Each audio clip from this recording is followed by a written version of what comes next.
All right. So what I want to show you is what we mean by eForm. I mentioned earlier that the eForms that Oliver Thompson is talking about is definitely not the eForms that we are referring to, but there is a difference between these eForms here and the forms here. These ones are built into OSCAR. Um, Antenatal records, WCV forms. There's a goodness, INR forms, and so on and so forth. Work forms, that may be the most common one used. There's no easy way to adjust those forms. You can choose them, you can display them, use them, or not. But as an end user, you can't modify it. And in a way, that's good because it's totally standardized. And in a way, it's bad because if you see a deficiency or want to change, that has to go back to the real developers, the Well and the Junos and such. Our forms are here under eForms, and those are the ones we can make ourselves or download from various websites. So there is a difference between form and eForms. So our talk is going to be about eForms and specifically OSCAR eForms. So where do these eForms hide? Where do they live? They live in your OSCAR server in the administration area. So that's here. And under the eForm library, I'll call it, here. So if you've been to this area, that's good. You have admin privileges, and you should be able to update your eForms, or at least see what is here. The default displays by date that you've added. So the latest one I've added is the CEV attestation form, which went live a couple of days ago. But you can sort this by name as well by just clicking on the column here. And in the old days, we used to number them to push the names up to the top. If you were adding an eForm, most of us labeled our labs as number 1 and maybe imaging as number 2. But nowadays it's not as important to do so. All right. Also in this area is these categories, and I'll get to them in a second. This is the library. This is the default view. These are eForm groups where if you wanted to organize forms in terms of notes or imaging or different categories, I made one called obsolete for this webinar. Dr. Robertson will discuss later how to do it yourself, make your own form using the eForm generator, which is really cool. It's basically an eForm that makes eForms. And this area is a bit of a danger zone, the image library.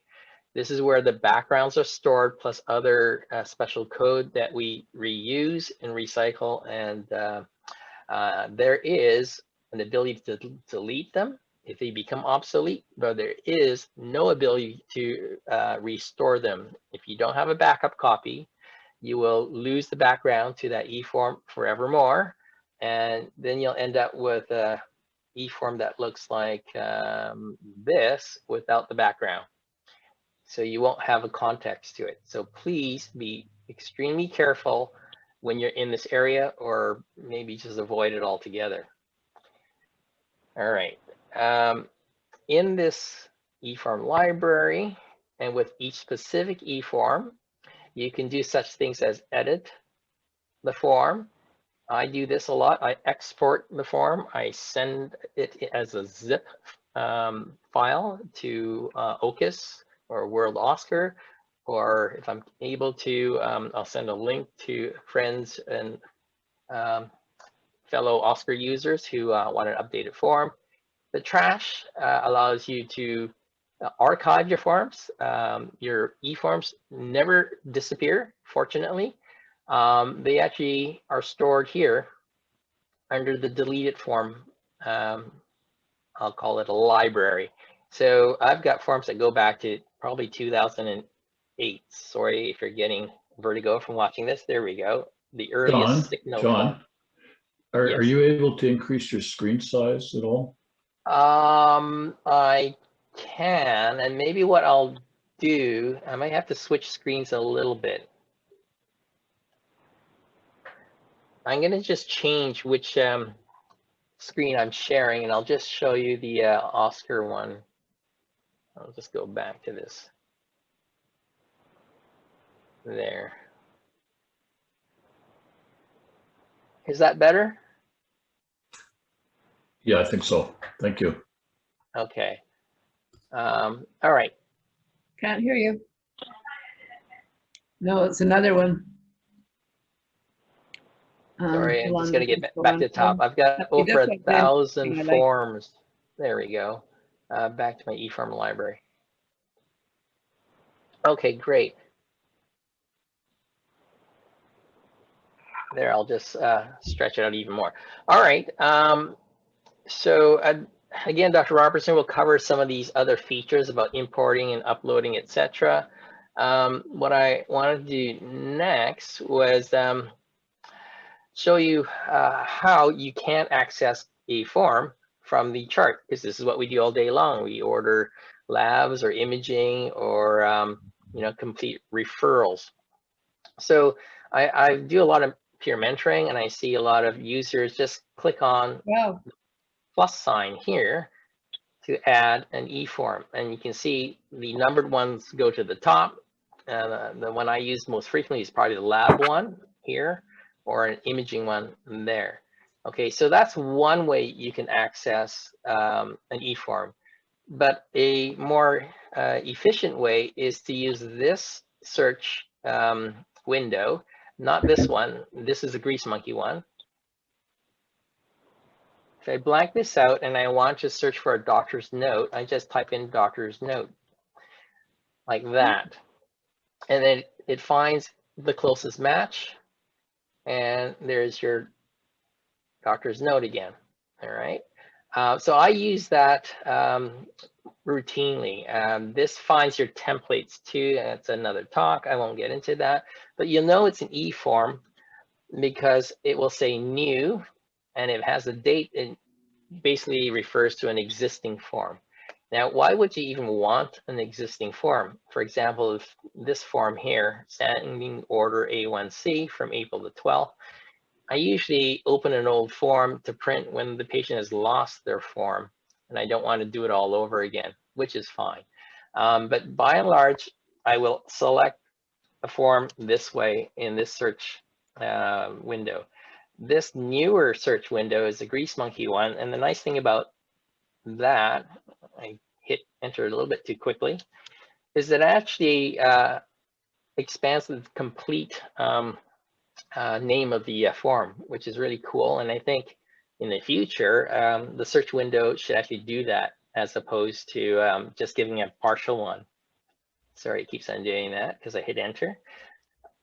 It finds all the references to lab, life labs, labor, that's in there too. Anyways, there's definitely improvements we can do to Oscar that we can actually create in Grease Monkey, which is why I kind of gave that disclaimer at the beginning.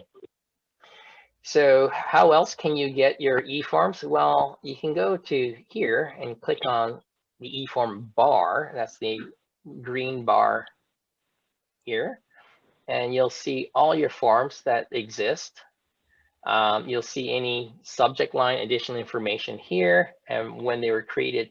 And again, you can delete these forms, but all you're really doing is hiding it from view because the deleted forms are actually here, deleted forms. And I haven't deleted any forms, so there's nothing in that library. If I want to add a form, I would just click here and you can search. You can also use keystroke shortcuts like Control F and look for your lab rec, if I can type lab properly. There's all the lab recs, lab maternity, lab record requests, and on and on. And then there are groups. So if you are inclined to group your note forms all in one category, this is where they are.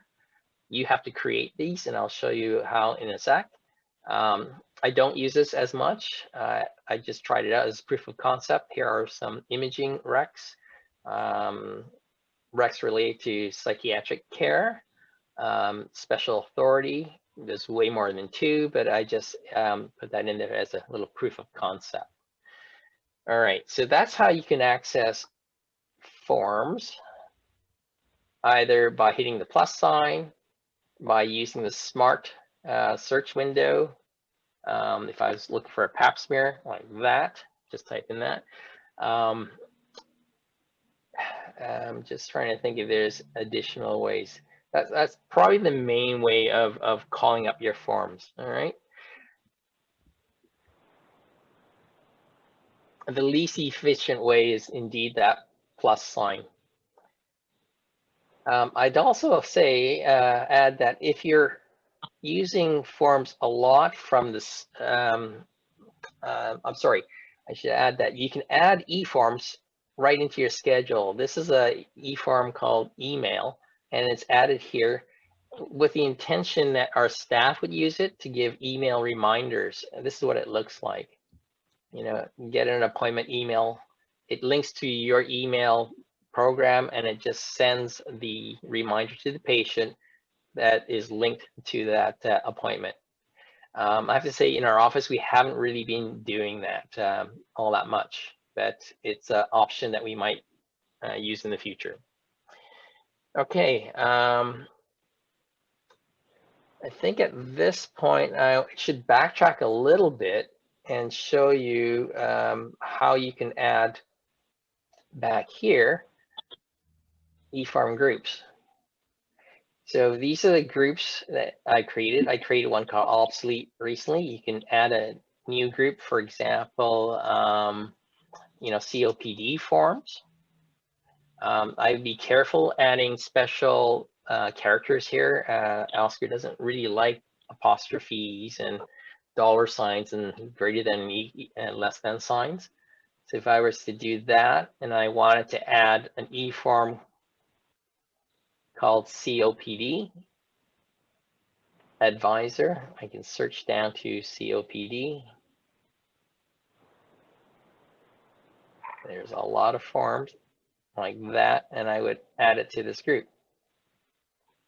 Or spirometry form, or pulmonary function diagnostics, and so on and so forth. Okay, I think that gets me to, I was keeping track here, to about Act 4.